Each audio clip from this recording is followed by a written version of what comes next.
Assalomu alaykum. Bu safha darsimizda biz Adobe Media Encoder'ning qo'llanishini o'rganib o'tamiz. Ya'ni uni qanday nima ishlatamiz. Primerda biz hujjatni gonchon holatda saqlab oldik. Masalan, hujjat boshqada saqlash mancha. Masalan, bular saqlab olgan primer hujjatlar. Buni biz texi chiqarmadik. Film holatda chiqarmadik. Pırslab chiqamdik. Undaqda biz hozir ko'rgan bu bir yurish hujjatlarni bu chiqarilish uchun bir vaqtda chiqarilish uchun qanday qilamiz? Hammani birdan bir tanishib Premier'da chiqarib qolsak, Adobe Premier'dan buni har birisini birdan tanishishga to'g'ri keldi. Yana bu oldikayni 10-14 ga yaqin hujjat chiqarilish uchun bu yerni tanishib, birini chiqarib qo'yib, qaytadan buyruq bersak bo'ldi. Buning boshqacha usuli bormi, yo'qmi? Biroqlar chiqarishga tanishib berishga.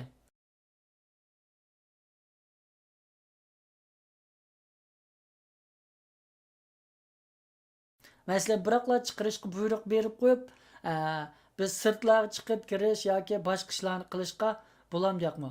Bo'ldi. Uni qanday chiqaramiz deganda Adobe Premier'da qilmaymiz. Adobe Premier'ning maxsus chiqarish quroli bo'lgan, yana Adobe Media Encoder'da qilamiz. Buni shulidan basak bo'ldi. Mana Media Encoder qo'zg'alib, Media Encoder'ga tushdi. Bu bir slide tushdi-ku. Buningda yana tanishishga bo'ldi. Media Encoder'da beramiz. Odatda necha 10 hujjatga andan shu Adobe Premier'ga o'xshash tanishish ilib bog'liq bo'ldi. Biz hujjatlarning hammani ichib olaylik. Ya'ni hujjat Premier bitri qo'shish. Mana chekdim. Ondan keyin hujjatning bor o'rindan men tanlab olay darsliklarni. Mana hammani akirdim. Mana kirdi-ku. Mana. Endi men bu boshlashni bilsam, hozir chiqishga buyruq berilib ketadi. Avtomatik chiqadi. Ya'ni chiqadigan o'rni bo'lsa, ma birning CPNga to'g'rilanib ekan, disk 13 deganni ulab chiqadi ekan. Qolganlarning chiqadigan o'rni bo'lsa, ihbandan darslik PR 2016 deb mush tartib bo'yicha hammasi chiqadi ekan. Endi biz buni ismlarini qo'yib, hujjatniki ismini ondan bu tanishishlarni tanishishga bo'lamdi, formati degandek. Larni tanishishga bo'lamdi desak bo'ldi, Mana. Hozir men to'nib ulanmabdi, to'nishga ozroq vaqt ketadi. Mana to'nib bo'pti, to'nib o'g'inni ko'rgash turli. Mana. Shu Adobe Premier'nikiga o'xshash ko'zniki bo'ldi.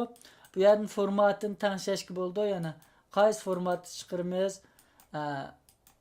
qanday hajmda qaysiga moslashtirib chiqaramiz deganlarni o'zimiz tanlab olsak bo'ldi. Mana ko'rdinglar. Bu yerni tanlash orqali chiqarib olsak bo'ldi.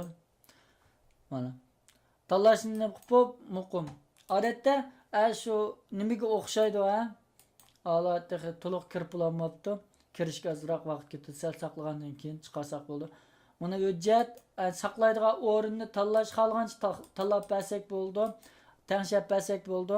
Ondan film deganni chekib, filmdan sig'imining qanchalik bo'lganligini, ondan ovoz chastotasining qanchalik bo'lganligini, aniqlik bu mushu barliq xosliklarni tanishib turib, muqimlashni besib o'tib, buni bossak tartib bo'yicha ritmi-rit atlab bir stukkandan keyin birini shunday aylantirib chiqarib berdi. Masalan,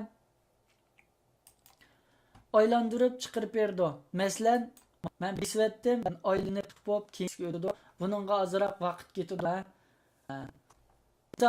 Buni tek tushirib qo'yib, kompyuterimizniki saplamasi yuqori bo'lsa, biz boshqa tahlil ilib boraylik bo'ldi. Kirishtirish asab model yoki to'rg'ich material ko'rsa, bu sahih darsimiz mishat tamom. Xayr xo'sh.